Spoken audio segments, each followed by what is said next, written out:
En una ocasión, un joven entra a una joyería, se quedó viendo un anillo y le dijo a la vendedora: yo quiero ese anillo. Ella se sorprende porque era el anillo más costoso de la joyería. Ella le dice: mire, este anillo sobrepasa con mucho el precio de todos los demás, pero lo vale. La calidad del oro y las piedras que tienen preciosas, bien vale su precio. ¿Usted puede pagarlo? Sí, por supuesto. Acabo de ver el precio y lo voy a comprar. Vine a comprarlo. Ella con una sonrisa dice: ¿quién será la afortunada? ¿Cuándo es la boda? Él le dijo: no, ni siquiera tengo novia. No es para una novia, es para mi mamá. Para su mamá. Más sorprendida todavía ella. Sí. ¿Sabe que cuando mi mamá me tuvo, eran muy jóvenes y mi papá la abandonó? Y muchas personas le sugirieron, le dijeron que no me tuviera, que me abortara, porque ella era joven todavía, podía reconstruir su vida. Pero ella no hizo caso de eso. Al contrario, en contra de todas las opiniones y sugerencias, ella me tuvo, ella me crió, me educó, se dedicó a mi formación. Y yo la escuchaba a ella decir eventualmente que ella siempre había soñado con tener su anillo, pero no lo tuvo por las circunstancias en las que ocurrieron los hechos. Y yo me dije a mí mismo: voy a trabajar fuertemente y la primera oportunidad que tenga le compraré a mi mamá su anillo. Así que he ahorrado por todos estos años y ahora vengo a comprarle este anillo a ella para agradecerle de todo corazón lo que ha hecho por mí. Si esta anécdota tuviera una palabra que la identificara, sería gratitud. Gratitud, alabanza, darle honor a quien honor merece. Y eso justamente, ¿saben?, es lo que el apóstol Pablo en todas sus cartas, en la primera parte de su carta especialmente, el capítulo 1, los primeros versículos de las cartas de Pablo a los romanos, a los gálatas, a los efesios, a los tesalonicenses, él invita a hacer a la iglesia, alabar a Dios, glorificar a Dios, reconocer lo que Dios ha hecho por nosotros. Y justamente una de las cartas que vamos a estudiar en estos días es la carta de Pablo a los Efesios. Voy a invitar, si son tan amables, me acompañen allí en sus Biblias. Efesios capítulo 1. Y no podía faltar, por supuesto, el apóstol Pablo inicia su carta dándole gracias a Dios, alabando al Señor, bendiciendo su nombre, regalándole un anillo a Dios y con sus palabras diciéndole lo mucho que él está agradecido en su corazón por las bendiciones que Dios le ha dado.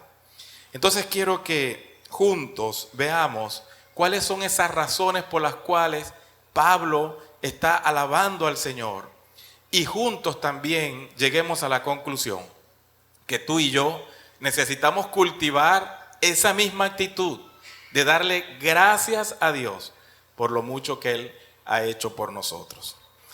En los primeros 2 versículos del capítulo 1, Pablo se presenta como apóstol de Jesucristo. Dice que le escribe a los santos y fieles en Cristo Jesús que están en Éfeso, y unas palabras características del apóstol casi en todas sus cartas. En el versículo 2 dice: gracia y paz a vosotros de Dios nuestro Padre y del Señor Jesucristo. Y luego a partir del versículo 3 y hasta el versículo 14, el apóstol inicia lo que pudiéramos llamar una doxología. La palabra doxología significa gloria, glorificación, alabanza. Entonces esta es la doxología de Pablo por lo que Dios ha hecho. Fíjense cómo empieza esta doxología, versículo 3. Bendito sea el Dios y Padre de nuestro Señor Jesucristo, que nos bendijo con toda bendición espiritual en los lugares celestiales en Cristo. Noten cuántas veces aparece la palabra bendición o bendijo o bendecir. Dice que bendito sea quien nos bendijo con toda bendición. Entonces esta es la palabra clave aquí, las bendiciones de Dios. Y una bendición es un bien que se recibe, Una bendición es un regalo que se recibe. Y a continuación Pablo empieza a enumerar cuáles son esas bendiciones. Si tienes un papel o un lápiz donde anotar, te ruego que anotes estas palabras claves que son las que él utiliza para resaltar dichas bendiciones. En el versículo 4 dice, según nos escogió en él. Entonces nosotros somos escogidos de parte de Dios. Él nos ha seleccionado.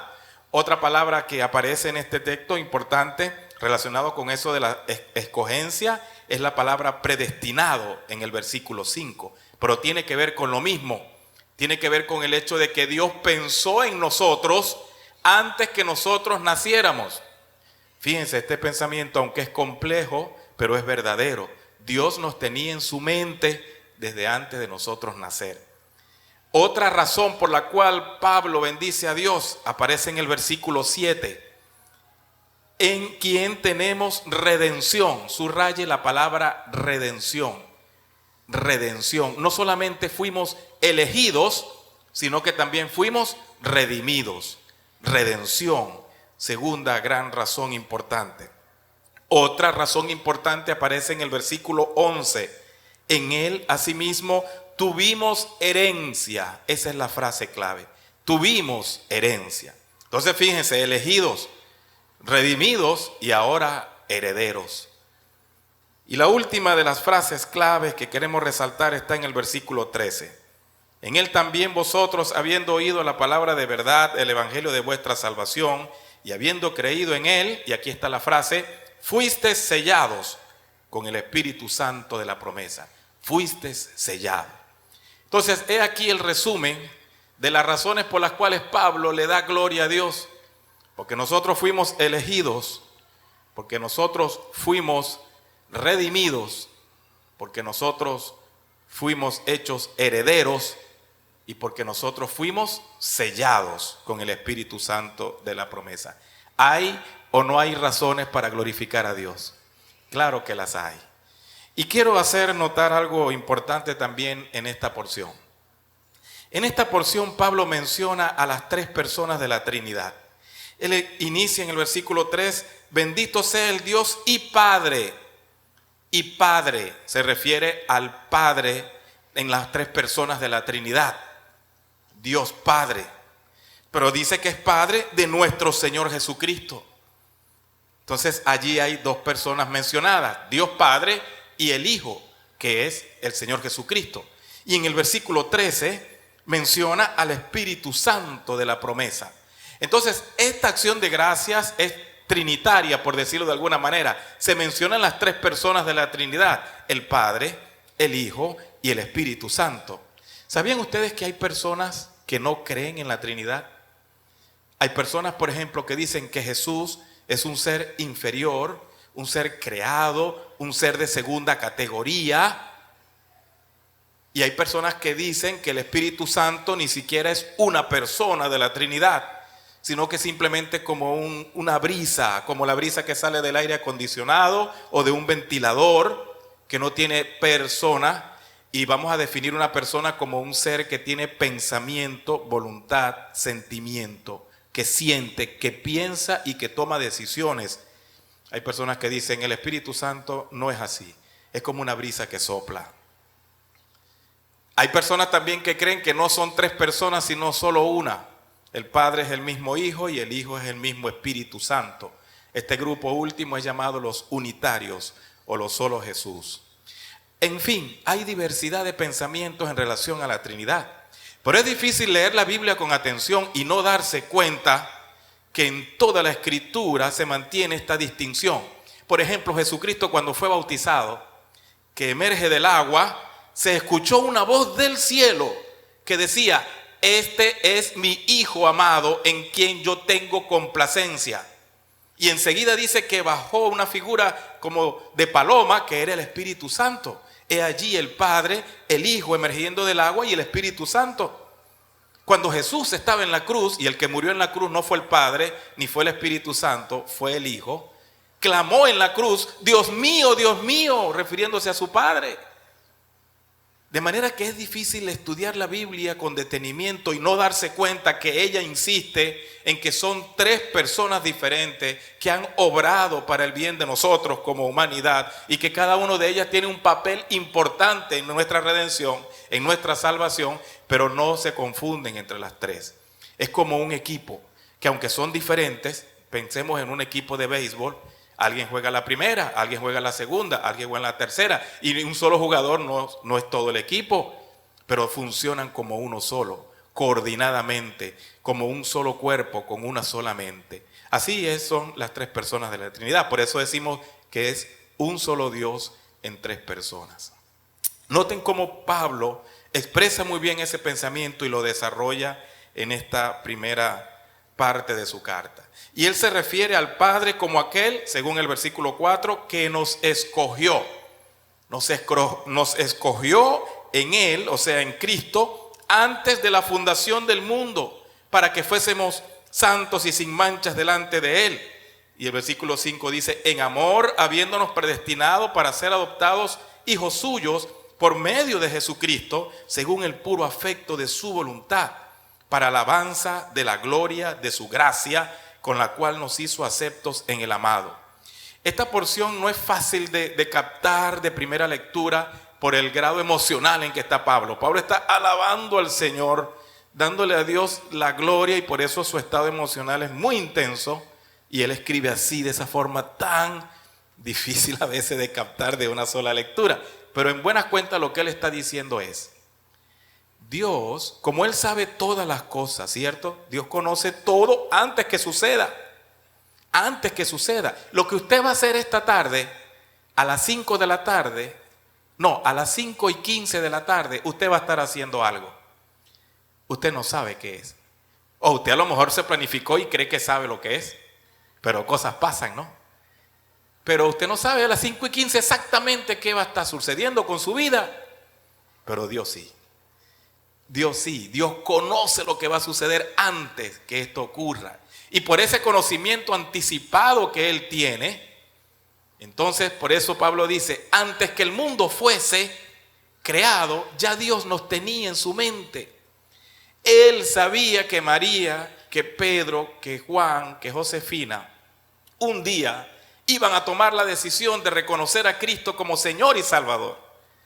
Y entonces en ese sentido Él ya nos tenía en su corazón cuando entrega al Hijo a morir por nosotros. Él sabía que esa muerte iba a alcanzar a Pedro, a María, a Josefina y a José. Nosotros estábamos en la mente de Dios, y a eso Pablo llama la predestinación, escogidos en Cristo antes que hubiese creado el primer terrón de tierra, la primera gota de agua, el primer animal, la primera nube o la primera estrella. Ya tú estabas en el corazón de Dios. Y tú eres tan valioso para Dios que aún Él, sabiendo lo bueno y lo malo que tú ibas a hacer, de hecho, ya Dios sabe lo peor que tú has hecho o que vas a hacer. Y con todo te ama. Dios no te ama más ni te ama menos por lo que tú hagas o dejes de hacer, porque ya Dios conoce tu vida. Hasta el último suspiro de tu aliento, Dios lo conoce. El día que tú te despidas de este mundo, que espero que no sea hoy para la mayoría de nosotros, Dios lo conoce. Y nada que tú hagas o dejes de hacer ni lo va a impresionar, ni va a hacer que te ame menos de lo que Él te ama. Qué bueno es contar con alguien así, ¿verdad? Que no es porque yo lo trate bien, ay, ahora sí te amo. O si yo dejo de tratarlo bien, ay, ahora no te amo. No, el amor de Dios es incondicional, es infinito, es constante, es eterno. Y por eso Pablo usa esta palabra: nos escogió en amor. Y ya en su mente estábamos antes que las cosas creadas fuesen. Primera gran razón por la cual Dios debe recibir la gloria: Él nos escogió en Cristo. La segunda razón la da en el versículo 7, en quien tenemos redención por su sangre, hablando del Hijo. Ahora la persona del Hijo está haciendo la obra, nos redime por su sangre. Y Pablo explica que redención es el perdón de pecados, lo explica en el mismo versículo. Perdón de pecados según la riqueza de su gracia. Y ese es nuestro Dios de nuevo, enviando a su Hijo para morir por cada uno de nosotros. No importa, de nuevo insisto en esto, no importa el grado de lo que tú crees que hayas hecho para ofender a Dios. Hay personas que me han dicho, hablando conmigo, yo creo que esto que yo he hecho, Dios no lo perdona, no tiene perdón de Dios. O a veces se refieren a otras personas, lo que tú hiciste no tiene perdón de Dios. Yo no sé si para hacerla sentir peor o porque ellas creen que es así, pero piensan que aquello es tan grave que no hay perdón divino suficiente para que esta persona reciba perdón. Sin embargo, noten lo que dice el versículo. Tenemos redención por su sangre, el perdón de pecados, ¿según qué? Según la riqueza de su gracia. ¿Es Dios rico en gracia y misericordia? Claro que sí. ¿Hasta dónde llega el depósito de la gracia de Dios?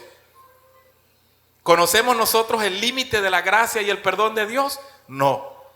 Porque dice que cuán infinito está separado el oeste del este en otro pasaje de la Biblia. Y cuán separado está el cielo de la tierra, así es la gracia de Dios. No tiene manera de cuantificarla. Así que no importa lo que tú hayas hecho, jamás estás lejos del perdón de Dios.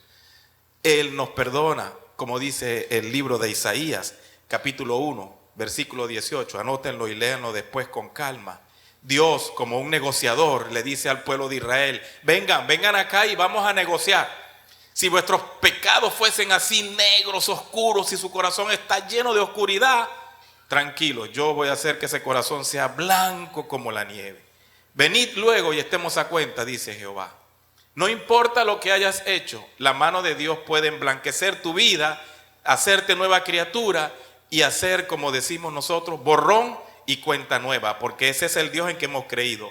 Un Dios de amor, un Dios de perdón y un Dios de segundas oportunidades. Y por eso Él dice, eso también merece nuestra alabanza a Dios por su redención. En el versículo 11 dice, en Él asimismo tuvimos herencia, habiendo sido predestinados, de nuevo vean la palabra, conforme al propósito del que hace todas las cosas según el designio de su voluntad. Fuimos hechos herederos. ¿Por qué usa Pablo esta palabra? Herederos. Porque nosotros, antes de creer en Cristo, y esto es muy importante, éramos solo criaturas de Dios. ¿Qué es una criatura de Dios? Un ser que sale de su mano, un ser que brota de su diseño divino, así como es una planta, así como es un animal, así como es una roca, todos son criaturas de Dios, creados por Dios, pero hasta allí. Y como criaturas, nosotros no teníamos la posibilidad de llamar a Dios papá, padre, Padre celestial. No podíamos, porque éramos simples criaturas. Pero dice el Evangelio de Juan, capítulo 1, los que han leído ese capítulo, que Jesucristo vino a cumplir su misión. A los suyos vino, pero los suyos, su pueblo, no lo recibió. Mas los suyos no lo recibieron. Pero a todo aquel que cree en Él, que recibe a Cristo, dice Juan, le dio la potestad de ser llamados como hijos de Dios. Es una potestad, es un privilegio. No todo el mundo, lamentablemente, tiene ese privilegio. Hay muchas personas que creen que por el hecho de ser personas o seres humanos, ya son hijos de Dios. La Biblia dice que no es así. A los que le recibieron, dice Juan, a los que creen en su nombre, a ellos les dio la potestad, el privilegio de ser llamados hijos de Dios. Y como hijos, somos herederos, porque nuestro Padre, Él, nos ha dado la herencia de la vida eterna. Esa es la herencia de la cual habla Pablo. Imagínense que un tío suyo le diga esta tarde, estoy poniendo muchas cosas para esta tarde, pero le diga esta tarde, oye sobrino, tú sabes que yo he tenido guardado un dinerito por ahí, no es mucho, son 3 millardos de bolívares que tenía por allí, y yo no te lo había dicho, pero te lo voy a decir, yo puse eso a tu nombre, totalmente a tu nombre. Hice un testamento, eso lo hice yo hace casi un año. Y ¿sabes qué? No podrá ser cambiado, porque el abogado puso una cláusula que ni aunque yo me vuelva loco, ni me pase lo que me pase, y yo lo quiera cambiar, nadie lo podrá cambiar. Ya eso es tuyo. ¿Qué haría usted? Lo primero es orar para que ese tío se muera rápido, ¿verdad? Lo segundo sería decir, oye, ¿qué? Bueno, imagínense, si el tío está un poco enfermo y está cerca de ese momento, la alegría de usted sabiendo que cuenta con ese dinero. Ese dinero es suyo y por boca de su tío nadie va a cambiar ese testamento porque está sellado con una cláusula que dice nadie Nada ni nadie puede tocar esto. No es como, le estaba leyendo la prensa, no es como una señora en Inglaterra que murió murió con 3.3 millones de dólares y le dejó a sus hijas menos de $1, porque ella dijo ahí en el testamento que ellas estaban conspirando para que ella se muriera. Entonces de la rabia puso ahí, y todo el resto se lo dio a una asociación de sanidad, algo así, pero a ella le dejó el equivalente a las 3, más a su ex marido, menos de $1, por maldad. Y dice, eso es mucho para ellos, porque para un traidor, pero Dios no es de ese corazón. ¿Sabe lo que hizo Dios? Puso tu nombre en el libro de la vida y dice, a este me le das la herencia de la vida eterna y nada ni nadie podrá tocar eso. Hay una plena seguridad en la herencia que Dios nos ha dado. Pedro lo dice también en el capítulo 1, primera de Pedro capítulo 1, tenemos una herencia incontaminada, inmarcesible, guardada, dice él, reservada en los cielos para nosotros. ¿Cómo debe caminar? ¿Cómo debe pensar? ¿Cómo debe actuar alguien que sabe que tiene esa herencia en el reino de los cielos? ¿Cómo debe enfrentar los problemas? ¿Cómo debe asumir el día a día? ¿Cómo debe reaccionar ante la angustia? Sabiendo que tiene una herencia en los cielos especial. Y eso es lo que Pablo quiere transmitirnos. Noten cómo en el versículo 12 de nuevo repite una frase que es como un estribillo a lo largo de esta sección: a fin de que seamos para alabanza de su gloria. Pablo va a repetir esto varias veces en el párrafo porque insiste que alabemos a Dios por estas razones.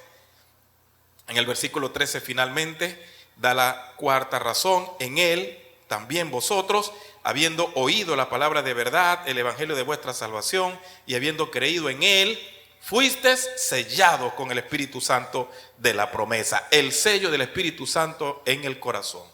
Noten que hay dos condiciones para ser sellado. Entonces, si alguien le preguntara a usted alguna vez, ¿cómo yo tengo el Espíritu Santo? ¿Cómo yo recibo el Espíritu Santo? ¿Cómo sé yo que tengo al Espíritu Santo? Aquí Pablo explica las dos condiciones. Número 1, habiendo oído la palabra de verdad, el evangelio de vuestra salvación. Primera condición, tenemos que oír el evangelio. Tenemos que entender de qué se trata el mensaje de Dios. Todos nosotros, los que han creído en el Señor, primero alguien tuvo que haberles explicado el evangelio. Entonces la primera condición es exponerse, oír el mensaje del evangelio. La segunda dice, y habiendo creído en él. Entonces no basta oír. Hay personas quizás aquí que han escuchado varias veces el evangelio. Lo han oído de boca de un amigo, de un vecino o de sus familiares. Pero oírlo no es suficiente. Hay que creer.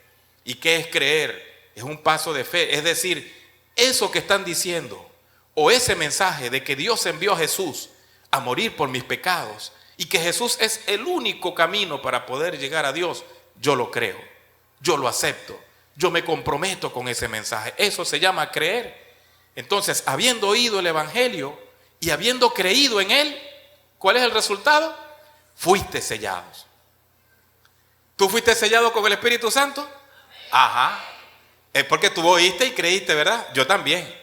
Pero sabes, cuando yo fui sellado con el Espíritu Santo, no me caí en el suelo, no pasó nada. Algunos esperaran quizás que las paredes se cayeran. No escuché una voz extraña tampoco, ni yo mismo hablé en otras lenguas. Pero esas manifestaciones, algunas personas esperan que sucedan cuando uno recibe al Espíritu. Hay grupos que piensan que cuando el Espíritu Santo sella el corazón de alguien, algo extraordinario tiene que pasar. Y anhelan que eso suceda. Y si no sucede, dudan. Dicen, ¿será que yo lo recibí? O quizás dudan de otro. Tú no lo recibiste porque tú lo que dijiste fue que creías, pero yo no vi nada raro. ¿Saben? El Espíritu no está en ti porque tú sentiste algo especial, porque tú viste algo especial. El Espíritu está en ti porque Dios prometió que así iba a ser. Y Dios no miente. Su palabra es verdad. Si tú oíste y creíste, fuiste sellado con el Espíritu Santo de la promesa. Y no hay que esperar señales, prodigios, nubes, voces, fuego o lenguas. para decir que lo tienes o no lo tienes. Y si has dudado que lo tienes, porque en algún momento te has sentido mal, has ofendido a Dios, algo ha pasado contigo, y tú te has hecho la gran pregunta que casi siempre los cristianos se hacen: ¿seré yo cristiano?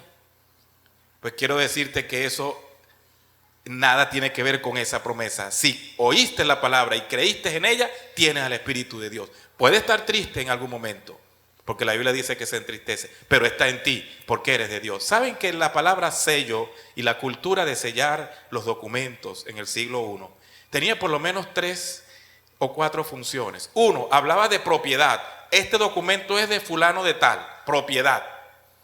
2, hablaba de protección. Esto está protegido para que nadie esté adulterándolo, cambiándolo, escribiendo otra cosa en él. Protección. Y 3, identidad. Esto pertenece a, esto identifica a la casa de la familia tal o la casa de Mengán. Bueno, eso se cumple también en el Espíritu Santo y nosotros. Primero, porque somos propiedad de Dios, porque estamos protegidos por Dios y porque nos identifica con Dios. Por eso no entiendo por qué algunas personas hablan de que un creyente, una persona que ha creído en Cristo, puede ser poseído por un demonio, por un espíritu malo. Y hay creyentes que le dicen a otro: ese debe ser un demonio que tú tienes, porque te pones como loco. Entonces vamos a orar para que ese demonio salga. ¿Cómo puede habitar un demonio en un cuerpo donde ya habita el Espíritu de Dios? ¿Cómo puede introducirse un demonio en un cuerpo que está sellado, protegido, identificado, valorado por el mismo Dios? ¿Tiene eso sentido? El mismo Pablo dice en 2 Corintios: ¿cómo puede habitar la luz con las tinieblas? Entonces, quizás algunos no manejan bien este concepto de creer que un creyente que ha sido sellado con el Espíritu Santo a la vez puede ser poseído por un demonio. No es así. Los demonios pueden molestar, pueden afectar, como el mismo Satanás lo hace a un creyente, pero poseerlo no. Él ya está poseído por el Espíritu de Dios. Él ya está sellado por el Espíritu de Dios. Él ya le pertenece a Dios. Entonces no le pertenece a más nadie. Tiene ya un autor, tiene ya una identidad, tiene ya un protector, que es Dios. Y lo llama Espíritu Santo de la promesa, porque Cristo lo prometió. ¿Se acuerdan? Antes de él ascender a los cielos, le dijo a los discípulos: yo me iré, pero les enviaré un consolador, alguien que estará con ustedes todos los días hasta el fin del mundo. Es el Espíritu de Dios. Conviene que yo me vaya para que él entonces venga y more con ustedes. Y en el versículo 14 lo llama las arras de nuestra herencia. La palabra arras significa un adelanto. Es como yo que te deba a ti 1000 bolívares. Bueno, te voy a dar un adelanto, pero no te voy a dar este control de aire acondicionado, aunque quizás pueda hacerlo, sino te voy a dar dinero, te voy a dar 100, 200, 300, de la misma naturaleza, de la misma forma de lo que tú vas a recibir al final. Entonces un arras es un adelanto de la misma naturaleza de aquel pago final que vas a recibir. El Espíritu Santo es un adelanto espiritual de lo que nosotros vamos a recibir, que es la vida eterna. Hay razones para glorificar al Señor, porque fuimos elegidos por Dios, gracias a Él por eso. Porque fuimos redimidos por Cristo. Él limpió nuestros pecados y cambió la maldad y la oscuridad de nuestro corazón por la luz y la blancura de su presencia. Porque fuimos hechos herederos y tenemos la herencia nada más y nada menos que de la vida eterna, la cual no se marchita, nadie la puede robar, nadie nos la puede quitar, está segura en Dios. Y porque fuimos sellados con el Espíritu Santo de la promesa. ¿Tú puedes identificarte con estas 4 razones para alabar al Señor? Yo quiero invitarte durante estos días que vamos a estar estudiando Efesios. A partir de hoy y las semanas siguientes vamos a estar estudiando esta carta, una hermosa carta del apóstol Pablo. Yo quiero invitarte esta semana que inicies la lectura de esta carta. Y durante esta semana repasa de nuevo este capítulo 1. Y aparta un tiempo del día o de la noche para estar tú solo allí con Dios o tú sola con Dios. Leyendo esta porción, hazlo como una oración de parte tuya. Y en tu mente di: Señor, gracias por lo que dice aquí. A veces uno se siente menos, se siente subestimado, se siente afectado, porque alguien lo humilló, porque alguien le dijo algo que le dolió, porque alguien lo hizo sentir menos, que valía menos. Pero saben, lo que nosotros valemos no es lo que la gente dice de nosotros, es lo que Dios dice de nosotros, y esto es lo que Dios dice de nosotros: bendecidos, elegidos, redimidos, herederos, sellados.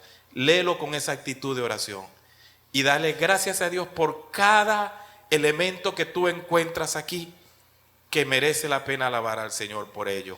Hazlo como un ejercicio espiritual y hazlo varios días de la semana. Y yo sé que esa experiencia te va a llenar del Señor y te va a abrir un nuevo horizonte en tu relación con Dios. Y si alguno de los que estamos aquí en esta reunión todavía no puede darle gloria a Dios, reconocer que Dios es su Dios, no se puede identificar como un hijo de Dios que lo puede llamar padre, porque simplemente no ha tomado una decisión importante en su vida, como es reconocer a Jesús como Señor y Salvador.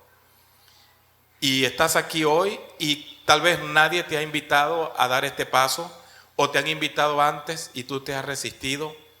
Yo quiero hacerlo una vez más. Quiero invitarte a que tú hoy reconozcas que Jesucristo, el Hijo de Dios, es el único que puede darnos vida eterna. Pedir perdón por tus faltas, tus pecados ante el Señor, y a partir de hoy tomar la decisión de tener una vida diferente, de renovar tu vida delante de Dios. Si alguna de las personas que está con nosotros en esta mañana todavía no ha dado ese paso y quisiera hacerlo, después de haber entendido lo que significa ser un hijo de Dios, yo quiero invitarte. Allí donde estás, levanta tu mano. Levantar la mano es una forma de decir: yo quiero ser un hijo de Dios o una hija de Dios. Yo quiero que Cristo perdone mis pecados. Yo quiero entregarme a Él. Quiero que oren por mí y quiero tener una vida nueva. Que Dios me cuente como uno de sus hijos. Quiero realmente ser un hijo o una hija de Dios. ¿Habrá alguna de las personas que está con nosotros en esta mañana que quisiera dar ese paso? Que oremos por él o por ella. Dios te bendiga. Dios te bendiga. ¿Habrá alguna otra persona que quiera que oremos por él o por ella? Dios te bendiga.